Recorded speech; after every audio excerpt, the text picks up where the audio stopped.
Take a look inside your fridge. Soda, leftover pizza, some yogurt, maybe fruit that was picked on a different continent and flown straight to your door. Now imagine showing that fridge to someone from 100,000 years ago. None of it would register as food. And if you could actually see what they were eating instead, it would turn your stomach. Scientists have pulled evidence from caves on multiple continents, and what they've uncovered reshapes everything we thought we understood about our own kind. To follow the story, though, you have to go back roughly 3 million years. Your earliest ancestors were not hunters, not even close. They were scavengers, arriving last at the scene after the real predators had already finished. When a lion took down an antelope out on the African savanna, it ate the prime cuts first: muscle, liver, heart. Hyenas moved in next, crunching through ribs and smaller bones with their powerful jaws. By the time early humans arrived, almost everything worth eating was gone. Almost. What was left were the thick leg bones.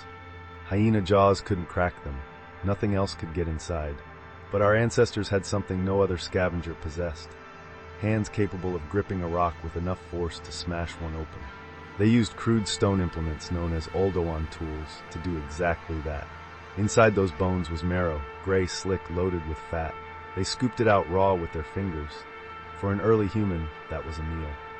They cracked open skulls, too. A human skull holds nearly a pound of dense fat, and fat is the single most calorie-rich substance in any animal body. On a diet of scraps, a cracked open skull was the closest thing to a jackpot you could find. This is why your body still treats fat like treasure. That reflex wasn't built in a modern kitchen. It was forged over 1 million years of eating whatever was left when the apex predators walked away. And insects, termites, grubs, fat beetle larvae as thick as your thumb. They crunched like shrimp. For your deep ancestors, bugs weren't a desperate fallback. They were a staple. Day after day, generation after generation, for more than 1 million years, this was the menu. Then fire changed everything. The oldest confirmed evidence of human fire use comes from Wonderwork Cave in South Africa, and it's approximately 1 million years old. Once fire existed, cooking existed. Meat over coals, roots buried in hot ash, marrow bones laid directly in the embers. Here's what cooking actually does biologically. It's essentially pre-digestion. Raw meat and raw plants force your gut to spend enormous energy breaking down tough fibers and proteins. Cooked food arrives already partly dismantled. Your body absorbs more calories from it while spending less effort doing so. Scientists believe this shift had a remarkable side effect. As cooking became central to human life, our digestive tracts gradually shrank, and the energy that used to power a long, heavy gut got redirected. It went to the brain. Your brain weighs roughly 2% of your body, but consumes 20% of your daily calories. That organ cannot run on raw leaves and termites. It needs cooked, fat-rich, calorie-dense fuel. Fire gave us that fuel, and that fuel gave us our brains. Everything else followed. By 300,000 years ago, the menu had exploded. Humans who looked essentially like you were eating mammoth, bison, wild horse, and reindeer across open plains. They were pulling fish and shellfish from rivers and coastlines. They were digging up roots, gathering wild grains, berries, nuts, and mushrooms. They were raiding bird nests for eggs, and they were hunting for honey. The Hadza people of Tanzania still practice the same style of hunter-gatherer life that existed before agriculture. Roughly 15% of their total calories come from wild honey.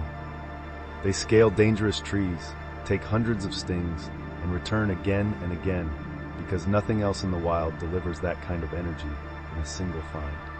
A dripping honeycomb was the most calorie-dense thing most of your ancestors ever encountered.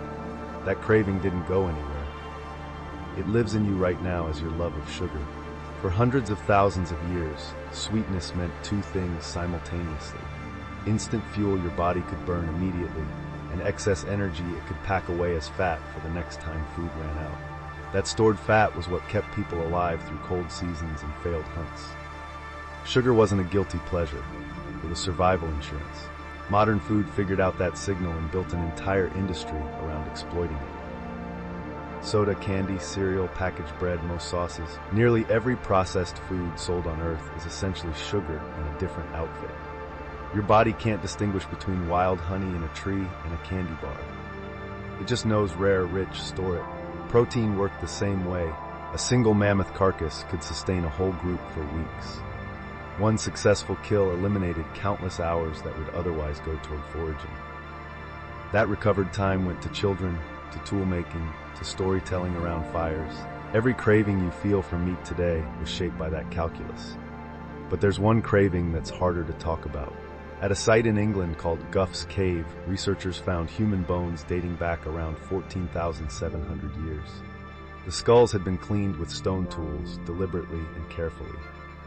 The face and base were removed, and what remained had been shaped into a cup. The long bones had been split open, the exact same way early humans cracked antelope femurs for marrow. This wasn't something that happened because there was nothing else to eat. The same cave held horse bones, deer bones, and other animal remains. Food was available. A study published in 2017 actually calculated the caloric yield of a human body, roughly 125,000 calories. A bison provides 600,000. A mammoth provides 3 million. Humans were never an efficient food source. They were a choice, and one forearm bone found at the site had been carved with a decorative zigzag pattern after the flesh was removed. This was ritual. Gough's Cave isn't a single strange exception. Comparable remains have been identified across Europe, in Germany, France, Spain, and Croatia. Across hundreds of thousands of years, and different parts of the world, humans were doing this to one another, not only out of necessity, but because it carried meaning. There's one more habit your ancestors had that most people don't want to picture. They ate rotten meat. When a hunter brought down an animal, they couldn't eat the whole thing before it turned. So they stored it, buried in the ground, tucked into caves, submerged in cold streams. Days passed, sometimes weeks, sometimes months. By the time they returned, the meat was decomposing, crawling with maggots, putrid by any modern standard. They ate it. Some researchers believe they may have actually preferred it in that state. Bacteria break down tissue during decomposition, making the meat easier to chew and easier for the body to absorb. The same bacteria also produce B vitamins humans need to survive. Your body remembers this too. Every fermented food you love is controlled decomposition. Cheese, yogurt, sourdough, wine, pickles, soy sauce, all of them are rot, just managed and slowed down. Your taste for aged cheese didn't develop in some European dairy. It developed over tens of thousands of years, eating far more extreme versions of the same thing. Every appetite you have today, for fat, for salt, for sugar, for the richest available option, is still running the same ancient code. Your body has no concept of a supermarket or a refrigerator.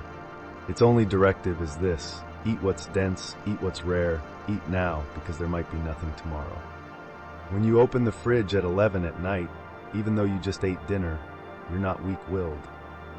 You're running a 3-million-year-old survival program in a world it wasn't designed for. That world is gone, but the program stayed. If you dropped a modern human into the environment of 50,000 years ago, they'd likely be dead within days. You wouldn't know which plants were edible. You couldn't run down an animal, crack a thigh bone open, climb a tree for a honeycomb, or find clean water without help.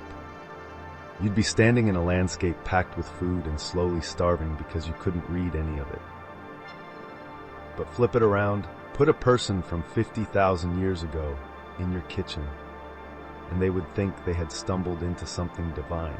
A cold, sweet liquid sealed inside metal, bread already baked by someone else, milk that stayed fresh for weeks, fruit from places that didn't exist in their mental map of the world, food that no one had to bleed or freeze or fight for.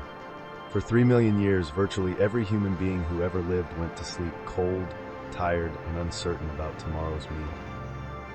You might genuinely be among the first generations in all of human history who don't have to. That's not ordinary. That's almost incomprehensibly rare. And most of us walk past it every single day without a second thought.